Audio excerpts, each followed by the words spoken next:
que como todos nosotros, cuando nos ha tocado desempeñar alguna función, siempre dijimos, somos de Guayaquil y queremos volver a Guayaquil, ir a tomar los ceviches en el mismo sitio, vernos con los mismos amigos y hacer las cosas bien para poder caminar en paz por acá. Con eso encebollado que lo sube en su página de Instagram. Le encanta. Le encanta, en un mismo lugar. Sí, ministro, buenos días, Henry Cucalón. Te voy a hacer una pregunta, pero así, sin anestesia. Sin filtros. ¿Cómo está la salud del presidente de la República? La salud del presidente está estable. Como se comunicó, tuvo un fuerte cuadro infeccioso en las vías urinarias. Ha estado en el hospital militar algunos días. Estamos esperando que el día de hoy finalmente salga, obviamente con las prescripciones que dan los médicos, e inmediatamente ponernos ya al despacho ordinario, porque ha estado ejecutando, ha estado dando las disposiciones pertinentes en primer contacto. El día lunes tuvimos gabinete en el Palacio de Carondelet, así que el día de hoy, a final de la tarde, esperemos que finalmente le den de alta. Eso es todo, como lo sabemos y es lo que sabíamos. Así porque la mismo gente lucubra cualquier cosa, por eso te pregunté y perdóname. No, es normal y está bien que lo pregunten, porque la salud de un mandatario es importante, porque es la persona que rige los destinos de la nación, quienes los lideran, y todos esperan, pues, salvo algunas personas de carácter y fines protervos, de que la salud mejore. Y dentro de eso poder trabajar, tener los acuerdos y las diferencias propias de la democracia. Pero nadie puede esperar que a alguien le vaya bien suponiendo que al otro le vaya mal, ¿no? Te vi en una reunión, ya vamos a hablar del juicio político, con los primos Saquicela. Sí, un ejercicio interesante, sin perjuicio del tema de la familia. ¿Fue el producto de qué? Hace un mes y medio, después de una reunión que yo tuve con el presidente de la Corte Nacional de Justicia, Iván Saquicela, quedamos en que no era posible que el crimen organizado encuentre a un Estado desorganizado. Es decir, podemos tener muchas visiones, en algunos casos con choque entre las mismas, pero el Estado en materia de seguridad debe tener una sola visión, una sola misión. Entonces, entre las funciones del Estado tenemos que trabajar. Producto de esa primera reunión se hicieron mesas de trabajo con la Fiscalía, con la Defensoría Pública, la Asamblea Nacional en cuanto a su presidente, Corte Nacional y el Ejecutivo, a nivel de Ministerio de Gobierno y Ministerio del Interior.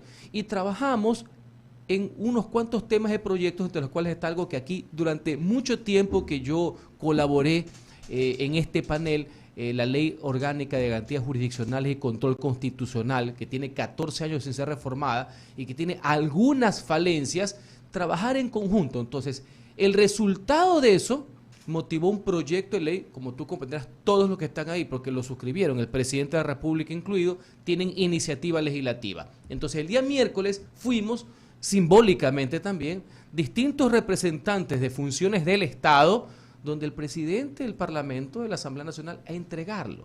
El que presentamos tiene que ver con reformas, por ejemplo, el tema de habeas corpus, de acciones de protección, jamás para limitarlas, jamás para restringirlas, porque son garantías constitucionales hechas para evitar el abuso del Estado del ciudadano. Lo que sí no están hechos para el sainete, ¿no? Que es lo que ha venido pasando. Aquí con el profesor Cepeda hemos analizado cómo es posible que vía habeas corpus tú quieras reformular o modificar sentencias penales. Señores, eso no tiene nada que ver con el garantismo. Entonces, como resultado de tu pregunta, fue un ejercicio positivo, señores, que el ciudadano vea que aquí están sus representantes, funciones del Estado, no estamos hablando solamente de instituciones, trabajando en conjunto por una meta en común, en este caso la seguridad de los ciudadanos. Y fue así, lo vi bien y espero que se pueda concretar. Te cuento qué dice la ciudadanía. Más que hablar solo del juicio político, habla de que capturan a un delincuente y lo aflojan al otro día. Y entonces ya no le echan la culpa al gobierno, sino a la justicia. Y entonces entras en una suerte de cascada infernal, diciendo, si no funciona la justicia y el Estado y los policías los capturan y los amenazan, porque lo dijo el general Salinas aquí también el otro día, ¿qué hacemos, Henry? Has hecho una reflexión válida y oportuna. Al ciudadano no le interesa el juicio político. De entrada te lo digo. No le interesa. No solamente porque le dicen las encuestas, sino que uno lo siente, lo escucha y ustedes son unos interlocutores legítimos de la sociedad. no está en el mood del juicio político, ni a favor ni en contra. No les interesa, valga la aclaración. Seguridad, lo que les interesa, trabajo, obviamente, es no estar sometidos al terror, al miedo del tema del crimen organizado, el narcotráfico. Y en esa línea yo ya tengo hasta ya cuidado para hablar. En 2 entrevistas que he tenido en esta semana en televisión en vivo, hago un anuncio y a las pocas horas resulta ser que no es así. Anuncio la detención de alias Elvi, una de las cabezas de los tijerones en Esmeraldas, banda criminal al borde de ser declarada terrorista, y resulta ser que a las 2 horas un juez lo suelta. Entonces, todo el trabajo que hizo Fuerzas Armadas, que me llamó la atención y lo aplaudo y lo respaldo, que fue ir a buscarlos, ir donde estaban ellos, vestidos como que se iban al CENEPA, como tiene que ser, para demostrar la fuerza del Estado, para demostrar quiénes son los malos. Resulta ser que viene un juez y lo saca a alias Elvi y le dice que regrese el 26. ¿Sí sabes cuándo va a regresar el 26? Pues, ¿no? O sea, como anécdota. El 26 del 3000. Y así mismo, el día de miércoles creo, anuncio el operativo en Yaguachi contra el crimen organizado, que tiene varias detenciones de estos criminales y resulta ser que a la mitad lo sueltan. Y valga la aclaración para estos que viven cuenteadores profesionales de la posverdad, que pusieron en las redes sociales en la noche que habían asesinado a militares, a policías. Señores, ya déjense de cosas. Peor cuando han sido presidentes de la República, entre otros temas, ¿no? Todo este tipo de situaciones no amerita. Básense en las fuentes oficiales. Eso fue un operativo exitoso. Lastimosamente, al día siguiente, malos operadores. No digo la justicia debe ser respaldada, los funcionarios judiciales deben ser respaldados. Pero malos funcionarios, lastimosamente, se bypasean este tema y le dieron la libertad. Ahora ya dirán que si el uno acusó, que el otro no acusó y una serie de leguleyadas. El hecho cierto es que todo el esfuerzo de que hace las Fuerzas Armadas y la Policía Nacional se trastoca por ese tipo de incidentes. Ok, hemos dejado este incidente, vamos a hablar del juicio político. Estamos a 20 días, Henry, del mismo, 18 días de la fecha tope. Más o menos. Más o menos. Lo preguntamos, nos lo dijo el presidente la semana pasada, lo dices tú ahora, hoy. Estamos exactamente 21 de abril, no hay los votos. Los votos, Eduardo, se cuentan después. No lo que sí le puedo decir es que al día de hoy, en la parte jurídica, el juicio está caído. Eso es una realidad. El juicio está caído. Es una vergüenza lo que está sucediendo en las audiencias de la Comisión de Fiscalización. Lo que hacen los solicitantes proponentes que terminarán en interpelantes. Esa es la secuencia jurídica del proceso de fiscalización. No tiene ni pies ni cabeza. Ellos mismos lo saben. No saben en qué enredo se metieron.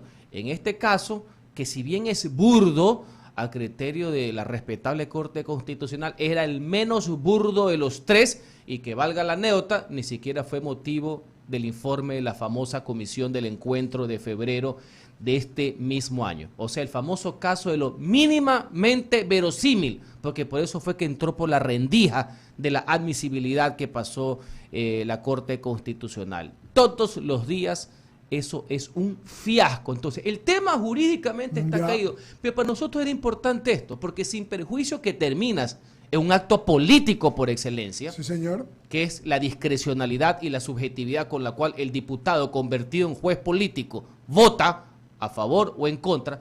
Para nosotros, por responsabilidad, era muy importante y es importante demostrarle al país que no existe el peculado, que no existe trafacía alguna, que tenemos las pruebas para demostrarlo. Y una vez que se lo haga jurídicamente caído, porque este es un proceso que sin perjuicio que es político, las causales de enjuiciamiento a un presidente de la República son jurídicas, lo acusan de delitos. Las 3 causales del artículo 129 no son abiertas, son cerradas. Son delitos contra la seguridad del Estado, delitos contra la administración pública, es decir, cohecho, concusión, peculado y enriquecimiento ilícito, y delitos de genocidio. O sea, son delitos que obviamente al final se transforma en una valoración política, sí. Entonces nosotros estamos tranquilos, no confiados en absoluto de cómo se está desarrollando el proceso y cómo se está desvaneciendo minuto tras minuto la serie de triquiñuelas y malhadadas pretensiones de este juicio político. El presidente va a ir a la Asamblea. Ese siempre fue su compromiso de acudir a la parte ya de la audiencia final del juicio político en el Pleno. Lo ha dicho y lo ha ratificado. Y pues el tema de los votos lo que dice es razonable. En ese escenario también sabemos y creemos, más que sabemos, creemos que si ustedes cuentan o no cuentan los votos, ello va a dar la posibilidad de la muerte cruzada. ¿Sigues pensando en eso o ya no? La muerte cruzada, denominación de esquina política para el acto jurídico de la disolución de la Asamblea Nacional y la convocatoria anticipada a elecciones generales de asambleístas y de presidente de la República, es una figura constitucional. Está prescrita en la Carta Magna, es decir, tiene un amparo jurídico constitucional. ¿De qué obedece su aplicación? De un sentido de oportunidad y de conveniencia por parte del primer mandatario, y eso está consignado en el artículo 148 de la Constitución. Así como el año pasado la Asamblea Nacional se la aplicó al presidente. Claro. Por grave crisis y conmoción interna, claro, sino que perdieron. No hubo los votos suficientes. Ellos ya la aplicaron. Más allá del debate si es una sola vez, como dice la Constitución, o como dicen ellos, es una sola vez que intento una sola vez para bajarte, porque según ellos esto es como rifa y la pueden utilizar 48 veces también. El presidente también tiene esa facultad. El por qué, el cómo, el cuándo, es solo un acto que se denomina un acto de gobierno. Al día de hoy, más allá de que yo comprendo más que nadie, en el fragor político del tirijale, de decir, si tú me quieres bajar o me quieres destituir, yo también tengo un arma, ese es el acto de declaración política. Jurídicamente eso tiene unas causales. O sea, ese ímpetu político tiene que ser canalizado y aterrizado en unas causales. Las causales para un primer mandatario son 3, están en el artículo 148, 2 de las cuales, 2 no tienen dictamen de la Corte Constitucional. Es decir, son a su libre albedrío, con un grave tema de responsabilidad. Y ese finalmente es lo que se denomina la soledad del poder. Sí, señor. ¿Ah? Asumir esa responsabilidad solo tú, no tiene nada que ver con estar solo, ¿no? Valga la aclaración, valga la aclaración semántica. Pero, entonces, eso está ahí. Más allá que alguna gente se preocupe, no, que si me van, no me van, eso está ahí. La visión que tiene el gobierno, la visión que tengo yo al frente de esta cartera de Estado, es que tenemos que enfrentar el juicio político. Esa es la posición al día de hoy. Pero eso está ahí. El presidente siempre, inclusive el presidente Lazo, siempre ha comentado, desde antes que yo entre al gobierno, ¿no? Aquí está en una mesita, está en el escritorio. O sea, es decir, siempre está ahí. Por si acaso les recuerda esa decisión política a los legisladores. Alguna gente está de acuerdo o no con esa forma de expresar, ni quiero decirle lo que dicen los otros asambleístas que dicen esto, y entre los cuales yo me río, no sé si se han dado cuenta. Los mismos socios parlamentarios, digo. Un día, el martes, dicen, no hay nada para una conmoción interna y grave crisis. Pese a que los mismos dicen de que vimos un relajo y que la única alternativa para que esto no se termine de convertir en Perú, porque nos amenazan en llevarnos al Perú, señor. Esos son los nuevos conservadores del siglo XXI, es que el presidente se tiene que ir. Pero en cambio el otro señor, 24 horas después, el otro socio parlamentario dice que ya hay grave crisis y que tenemos que ir a la muerte cruzada. Sí, por eso a eso es lo que nos estamos enfrentando. Pero en el ínterin nadie se preocupa qué es lo que piensa la gente, que le vale un bledo el juicio político. No importa, está con otro tema en la cabeza y ellos nos quieren distraer de la misión fundamental, que es a la cabeza del gobierno, evidentemente como titular de la fuerza pública, pero con todas las demás instituciones, enfrentarnos al verdadero enemigo, que es el crimen organizado y el terrorismo. Queda clarísimo, solamente para dar el paso a Ramiro, con la misma idea y concepto. Así como usted acaba de hablar de posverdad, también hay algo que se llama la antipolítica. La antipolítica es la que quieren practicar aquellos que dicen que se vayan todos, o sea, que no haya institucionalidad, que no haya Estado, para cualquiera poder pescar a río revuelto. U otros para pasar fuera el radar, que es lo que quieren, ¿no? Sí, señor. Doctor Cepeda, buenos días. Ya está por aquí Luisa Delgadillo, ya mismo viene con Henry, qué gusto. Siempre un placer. Sí, señor. Por ser juicio político no deja de ser juicio. Por tanto, Couture decía que para ganar un juicio hay que tener 3 cosas. Tener la razón, saberla exponer y que se la quieran reconocer.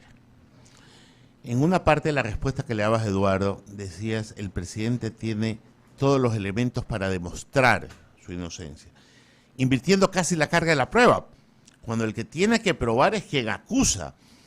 Y esta semana, no fue la semana pasada que entrevistaba a Salvador Quispe, yo lo presionaba, lo presionaba de tal manera que me diga dónde está el peculado. Me dice, no, si solo el contrato de Flopec, de no sé cuántos tanques. Digo, pero ¿dónde está el dinero que el presidente se ha llevado? ¿Está en su cuenta o en la cuenta de algún familiar? Ah, no, que eso ya vamos a ver. No, es que todo el país quiere que se vaya, pero esa no es una causal, le digo. Ah, pero nosotros vamos a votar a favor del juicio. Entonces, cuando tú encuentras ese tipo de argumentación, destruyes cualquier razón. Por eso, Ramiro, agradezco esa introducción del maestro Couture, porque yo he hecho un mix. Evidentemente hay unas razones jurídicas, pero termina siendo un juicio político. ¿Qué está diciendo el asambleísta Quispe? Hace una valoración. Finalmente va a votar en contra del presidente simplemente porque él cree que está mal y viva la fiesta, ¿no? Pero nuestra obligación, Ramiro, por responsabilidad ante el país, ante los ciudadanos y ante la historia también, que es importante que se recoja esto, es que tenemos que desvirtuar, pese a que ellos tienen que demostrar la culpabilidad jurídica política, de nosotros a los ciudadanos de explicarles. Y por ejemplo, no solamente que no hay peculado, sino que aquí se han hecho medias verdades en esta acusación del tema de Flopec, que la metieron de último momento de relleno. Ellos estaban afincados en las otras causales. ¿Y por qué no decir? Acuérdate, exactamente. Acuérdate que desde enero comenzaron a acusar de traición a la patria. Y después la retiraron. Este debe ser el único caso en el mundo en que tú anuncias un juicio político en enero y tú nunca supiste de qué es lo que lo ibas a acusar, ¿ya? Para que sepamos qué fue lo que pasó. En este tema, inclusive la Corte Constitucional cayó en un error, vaya que la seguiré respetando. La Corte Constitucional en uno de sus enunciados señala que la Contraloría determinó que el contrato de Flopec debió haber sido dado por terminado. Ramiro, en ninguna parte del informe la Contraloría dice eso. Ese ya es un error de hecho. De entrada, mal. O sea, una valoración que hizo la Corte está en base a algo que no existe, porque la Contraloría nunca lo solicitó. Lo que la Contraloría solicitó o requirió de esos contratos celebrados en el régimen del presidente Moreno, no del presidente Lasso, es que haya recomendaciones técnicas para evitar, y me parece lógico, que se siga perdiendo plata, no robando plata, que no es lo mismo, por Dios. Pero obvio, y le dije que una omisión administrativa no termina siendo una causal de juicio político, pues. Entonces, no solamente que ya en el gobierno del presidente Lasso se acogen las recomendaciones técnicas de la Contraloría, se las incorporan, y es lo que genera que ya en el año 2022 la empresa que daba pérdidas de unas utilidades históricas, un récord de 180 millones. Ahora por ahí sale uno que otro pelafustán a decir, no, es que ahora las utilidades deben ser de más de 200, o sea, un juicio de valor. Es decir, desde el punto de vista jurídico, no hay peculado, que es la disposición arbitraria de fondos públicos en beneficio propio o de terceros, es decir, meterle la mano, no lo hay. Pero si queremos también juzgar, porque como esto también es político, juzgarlo por un tema de gestión. Es político. ¿Ya? Es político, evidentemente. Si lo queremos llevar a un tema de gestión, que es mucho más discrecional, por así decir, maestro, la gestión demuestra, y los datos demuestran, que la gestión mejoró en el gobierno. Entonces, desde el punto de vista jurídico, procesal, no hay peculado.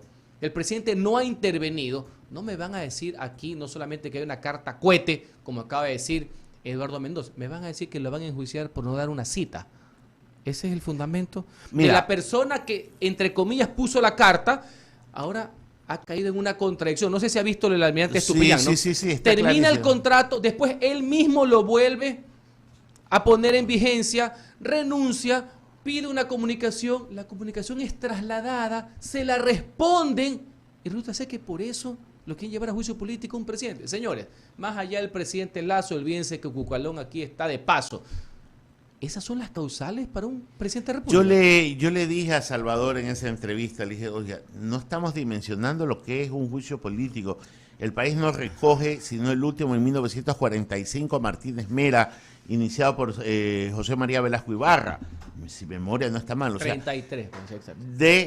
Dimensionemos en lo que estamos y creen que es un partido de fútbol en que estamos jugando el tema de la patria. Un grave daño a la democracia. Olvídese de Guillermo Lazo y de Henry Gugelón. Totalmente. Es un grave daño a la democracia, la simpleza, que yo sé por dónde es que viene, la simpleza con que han tratado un impeachment, un juicio político a un jefe de Estado. Y yo quiero ir a algo y no me voy a perdonar si no te pregunto y te ofrezco disculpas de antemano porque se te han endilgado, no con nombre y apellido, pero sí con perversas insinuaciones de que han estado o tú o operadores tuyos o del Ministerio de la Política gestionando los votos con dádivas, con cargos, con veto a saber qué otras cosas. Mira, yo sé que eso es casi incursionar en el prostíbulo de la política y donde era una práctica habitual. ¿Has conversado con actores políticos y se han llegado a transacciones políticas? ¿Sí o no? He conversado con todos los actores políticos. Ese es mi deber. Soy ministro de gobierno. ¿Ah? Así siempre ha sido, de frente, conceptualmente, sí. Más allá que a otros les prohíben hasta hablar. O sea, no es que les impiden acordar o negociar o llegar a un punto. No, les prohíben hablar, que es un derecho humano. O sea, les prohíben abrir la boca. A ese nivel ha llegado el sometimiento de cierta clase política. Entonces, sí, y lo seguiré haciendo. De todas las tendencias políticas, y no solamente con los asambleístas, con dirigentes políticos, y tengo que hacerlo. En el ánimo de la concertación del país. A veces se llegan a acuerdos, a veces no. Lastimosamente esto está cruzado por el tema del juicio político. Pues yo te hago esta reflexión. En los mismos días se viene el cambio de dignidades en la Asamblea Nacional. Evidentemente yo coordino con el bloque oficialista, en la bancada del BAN en la Asamblea Nacional. Es decir, no puedo conversar con nadie. O no puedo recibir las llamadas de actores políticos, dirigentes de partidos políticos o asambleístas. ¿Qué es lo que se creen estos señores? Y les pongo otro ejemplo que se los he dicho a ciertos dirigentes de partidos políticos. Por favor. Yo tengo que tramitar, y lo he hecho, tengo que tramitar la reforma a la Constitución para que las Fuerzas Armadas puedan intervenir en la seguridad interna del país. ¿Y con quién tengo que hablar? Con los asambleístas. Por supuesto. ¿O tengo que mandarle señales de humo a los dueños de los asambleístas? Claro. Tengo que ir, he ido al Congreso y no se preocupen a ciertos asambleístas, no he ido solamente al piso 7, he ido a todos los pisos de la Asamblea, he ido a la terraza también, por si acaso le llama la atención. Me lo conozco de memoria ese Parlamento ecuatoriano. ¿Ya? Tengo que ir y lo estoy haciendo, tengo que sacar adelante la ley de protección de la primera infancia, señores. Tengo que sacar leyes a favor de mi país. ¿Y con quién converso? ¿Y con quién dialogo? Claro. ¿Y con quién llego al acuerdo? ¿O es aplastando botones o dando gritos por teléfono a los diputados que se aprueban las cosas? Entonces dejémonos también de este tipo de situaciones. Eso en el aspecto formal, porque hay juicios, hay designación de autoridades, hay leyes, hay reformas constitucionales. Eso es lo más normal del mundo. Y seguiré acudiendo. Aparte que a los ministros de Estado y el ministro de Gobierno nos llaman todas las semanas al Congreso, ¿no? Y cada vez que voy al Congreso aprovecho y voy tocando puerta por puerta y saludo a los presidentes de la comisión y converso, señores. En algunos casos no se puede llegar a nada, en el buen sentido de la palabra, porque no entienden nada en algunos temas. Y en otros sí, porque dentro de esas divergencias se pueden encontrar coincidencias en favor del país. Y yo saludo la madurez democrática que están demostrando todos los partidos políticos en el trámite de la reforma a la fuerza. Y una consulta antes de darle el paso a y no, te quiero terminar con otro. No ha de ser que ciertos personajes funestos de la historia, que todos sabemos de qué pata cojean, me vengan a mí a dar clases de ética parlamentaria. Esos, de ética parlamentaria a mí, de ética legislativa a mí. Esos señores, esos fulanejos que están ahí, ciertos, a mí, de ética parlamentaria, por Dios. Así, el pájaro contra las escopetas. ¿Has hablado con la asambleísta Nebot? Perdón, con el abogado Nebot en el... Como ya lo comenté, hablé con el abogado Jaime Nebot Sadi el 9 de febrero del presente año, minutos antes de posesionarme como ministro de Gobierno. No he vuelto a hablar con él. Perfecto. Queda clarísimo. Enrique San Martín, por favor. Viejo periodista. Gracias, más viejo que periodista. El ministro Cucalón. Esa me la debe el ministro Cucalón. Será motivo de otro juicio. Henry, querido. A ver, no solamente se puede la Asamblea pedir el juicio político al presidente. La Asamblea también, la Asamblea también en algún momento puede pedir la muerte cruzada. O sea, no solamente es potestad del presidente, también lo puede hacer la Asamblea. Ya lo hizo el año pasado, en junio. Correcto. ¿Tú crees que se vuelva a repetir algún escenario de esos? En la política todo es impredecible, la política no tiene lógica. ¿Qué tal si existiera la lógica en la política? Decía un expresidente de Colombia.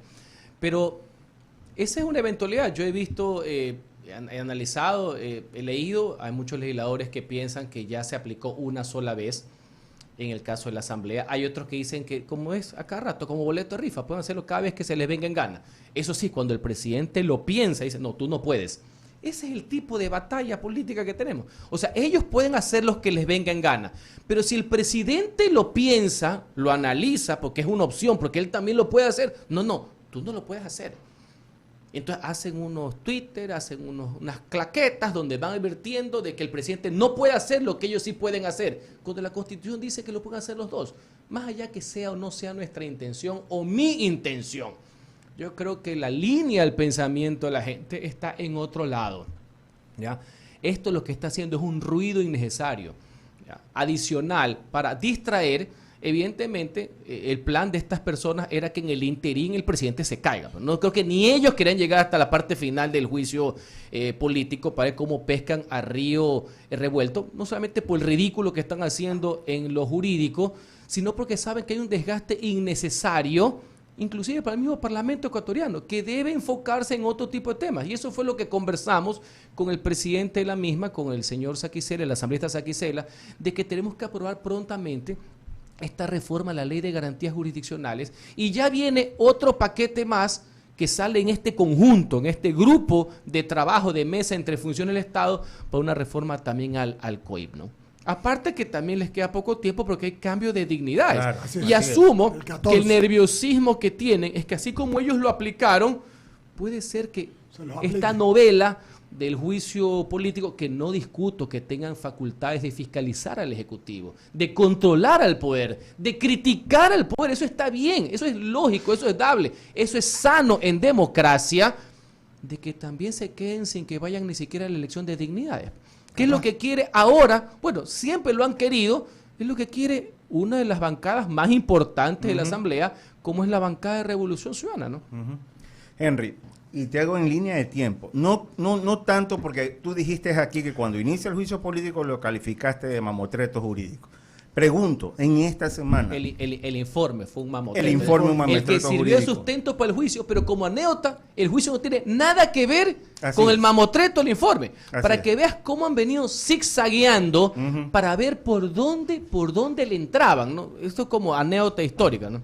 Henry, entonces en esta semana, y te remito a esta semana, en esta semana, ¿cuándo te diste cuenta? Ayer el Contralor señaló que archivaba por un tema, porque no había indicios penales por el tema del contrato.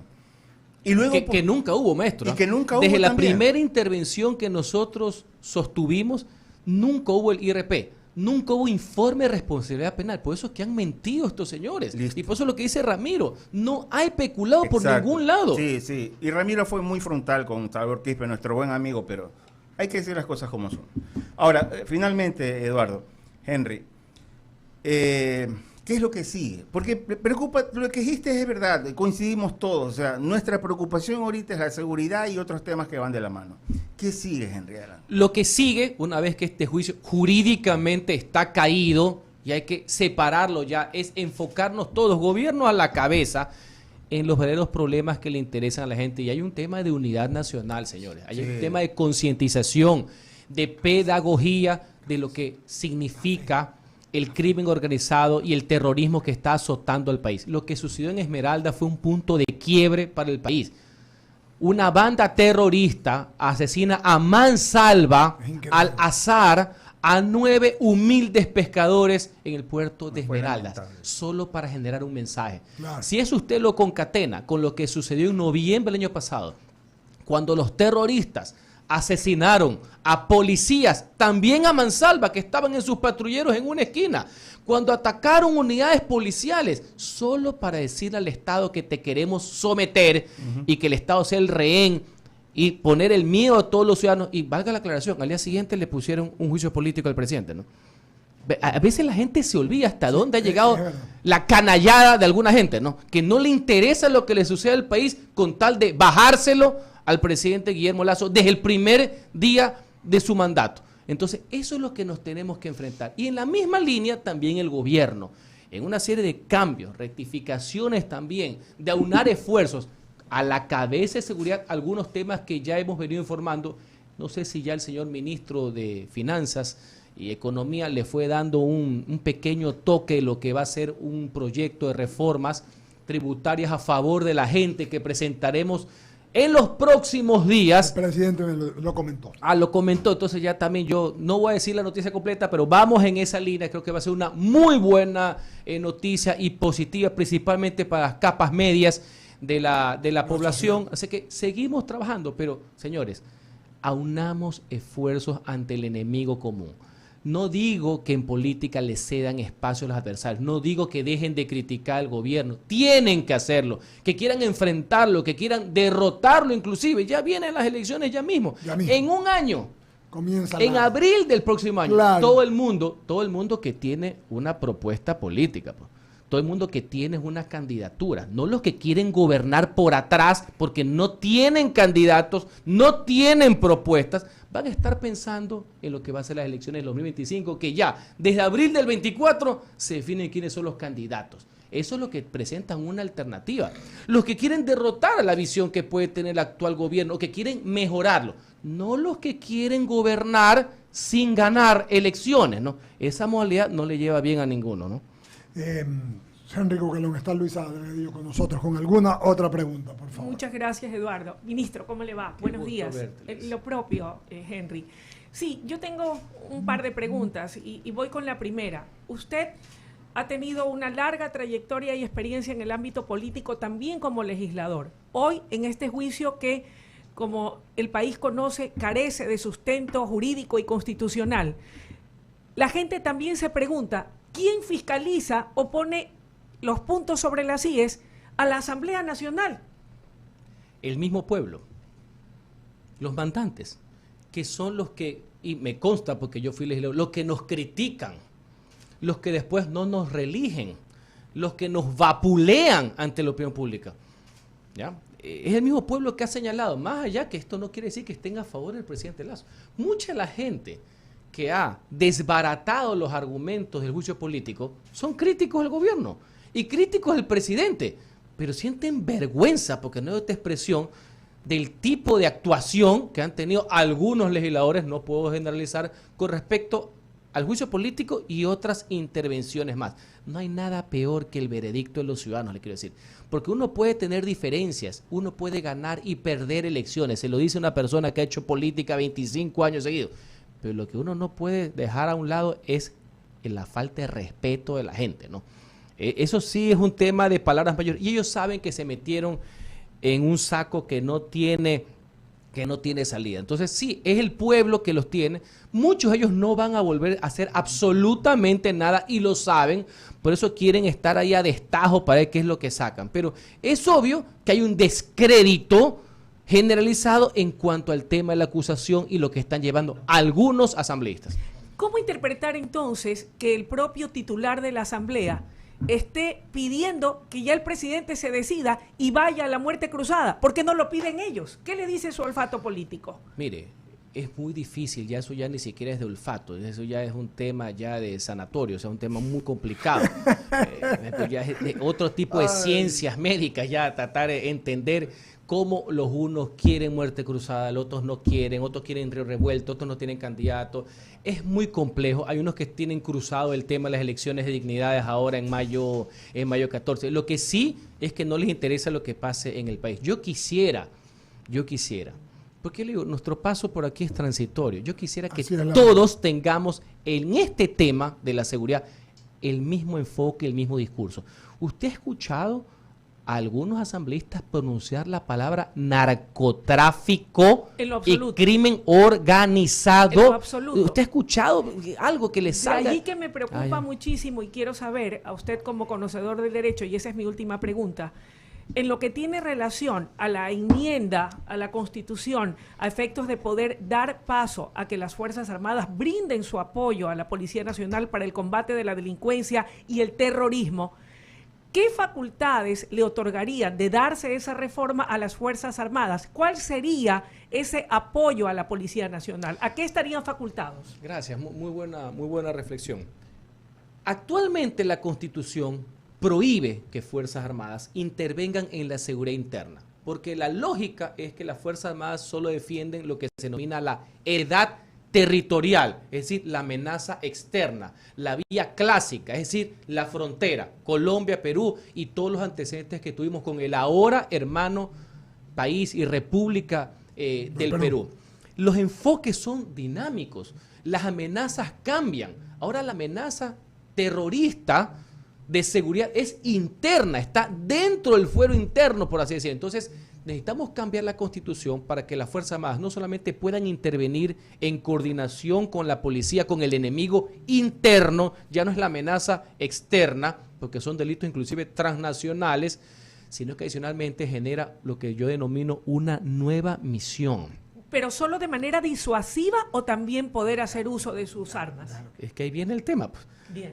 Esa nueva amenaza que se torna interna y que tiene ramificaciones internacionales porque son transnacionales, hace que las Fuerzas Armadas puedan también ir a localizarlos, y por eso es importante que el Consejo Nacional de Seguridad, el Consejo de Seguridad Pública, el COSEPE, los declare también como un objetivo de Estado, ya como antes era la visión del enemigo, la doctrina, maestro Ramiro, de seguridad nacional, ¿te acuerdas? La teoría del enemigo. Bueno, ese enemigo ya no es... No es el país vecino. El país vecino. No. Ya no es el general del país vecino. Tiene otra forma. Sí, señor. Pero es igual. Exacto. Ahora está aquí. Sí, puede ser forma. Y para ese tipo de actuación, puedes inclusive motivadamente utilizar lo que se denomina el armamento letal, porque es en búsqueda de ese enemigo. Y lo más importante, ese enemigo no usa reglas. Los enemigos convencionales sí. Ramiro, exactamente. Y además no tiene forma. Porque no sabes dónde aparece. Entonces, es importante. Yo creo hasta hoy día, mire, así como hemos sido críticos en una parte con ciertos asambleístas, creo yo he encontrado muchísima racionalidad en este tema, ¿ya? Que es el marco legal constitucional. Va a venir ciertas cuestiones operativas y les digo una cosa, esto va a trascender al actual gobierno. Esto debe ser un tema de política de Estado permanente, una política, voy a parafrasear a un expresidente colombiano, una política de seguridad ciudadana uniforme que trascienda en el tiempo a lo largo. En todo lo demás, en economía, en lo social, podemos tener diferencias, pero en una sola hoja de ruta hacia adelante. Porque el que les venga a decir que este tema se arregla parándome en una tarima, ganando las elecciones y el día siguiente aplasta un botón y se arregla, es un farsante, demagogo, mentiroso. O sea, este es un tema complejo, tenemos que aunar esfuerzos, que la salida va a ser a mediano y largo plazo, pero podemos contenerlo desde ahorita, valga la aclaración. Siguiendo su metáfora, es un intervalo lúcido de los asambleístas. Muy buena. Y yo diría algo más. No comprendan esto que les voy a decir. No es que mañana se va un presidente y el otro día va a caerse el problema de la seguridad, pues, ni de la economía. La gente le venden. No, es que se va y se arregla todo porque los enemigos son amigos de los malos. Lo importante es que quienes nos reemplacen, porque esa es la democracia. Sí, señor. ¿Ya?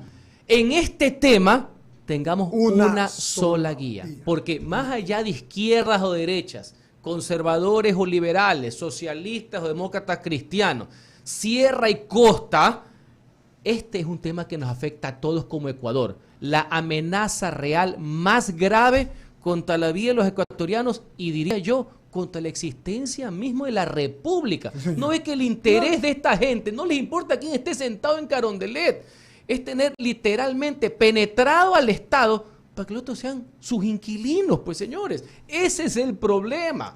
Eso es lo que ellos quieren, tener sometido a la ciudadanía del Estado y que por ahí estemos de paso, por así decirlo. Llegue quien llegue, entonces se pondrá en evidencia de acuerdo a cuál va a ser el lineamiento que tome con respecto a esta decisión. ¿O en una política de Estado debe trascender, así como en un momento, en un ejercicio, otra vez más, de madurez, de política de Estado, nosotros adoptamos una decisión con respecto al Perú y todos los presidentes han respetado los acuerdos de paz. Es una política pública. Y te pongo otro ejemplo. Dale. El dólar.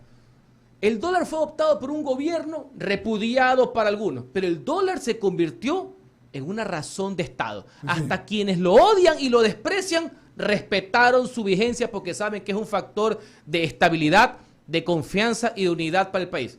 Hasta la izquierda reaccionaria respeta el dólar. Entonces, ese es un factor de acuerdo. Entonces, la seguridad y la política de seguridad contra estas bandas criminales y terroristas que amenazan la existencia del Estado debe ser una política que trascienda al actual gobierno, que se vaya de largo, una política pública de largo.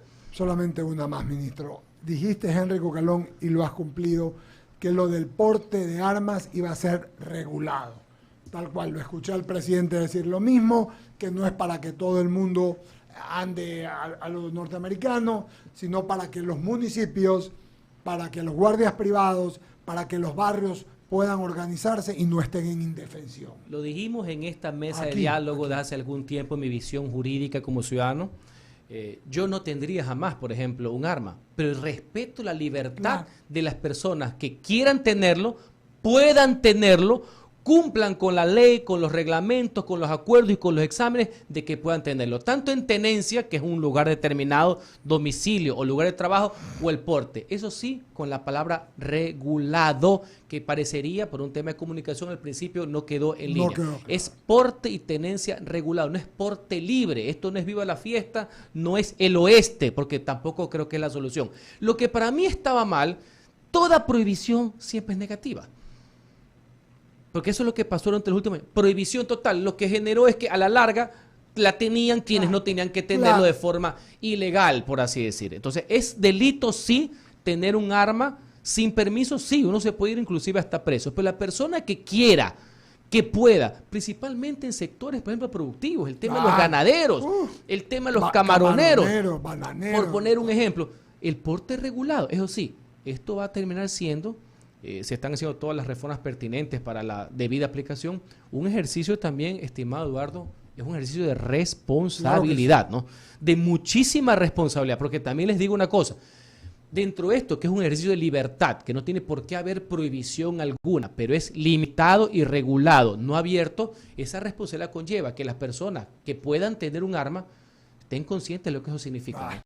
Porque en muchísimos casos, y todos hemos sufrido eso, cada familia tiene una historia de eso, sino que antes no había el WhatsApp, que muchas veces existe el mal uso del arma, el tema de las familias, el típico caso penal, que aquí el maestro Cepeda no me va a dejar mentir, el que tú crees que alguien está entrando en tu casa, no ves la amenaza real, tú crees que el que está a las 12 de la noche cruzando el patio de tu casa es el ladrón, dispara y resulta ser que era tu hijo que se había olvidado las llaves y entraba a las 12 de la noche, ¿no? Entonces, como todo en la vida, es un ejercicio de libertad con responsabilidad. Henry Cucalón, muchas gracias. ¿Usted leyó El Príncipe? Claro. Lo está aplicando. Sí, sí. Bueno, ya le dije. Y una vez le vamos a decir que él era César Borgia. No. Es que Maquiavelo decía que, o sea, se inspiró en César Borgia. Pues no, es que cuando yo veo fraccionado a la izquierda democrática, Pachacuti, yo veo hermano. Nada más, no digo más. Bueno, era solo para ponerle un cierre a esta entrevista. Mi querido Henry, muchas gracias como siempre. Un ejercicio democrático, de libertad intelectual. De las preguntas de mis compañeros, nadie tiene guión. Hemos preguntado lo que hemos querido y el ministro ha contestado, y el amigo todo lo que ha tenido que contestar. Nadie tiene guión y nadie nos ha puesto guión. Nadie. Nunca. Jamás. Muchas gracias, Henry Cucalón. Gracias a ustedes, como siempre. Vamos al corte.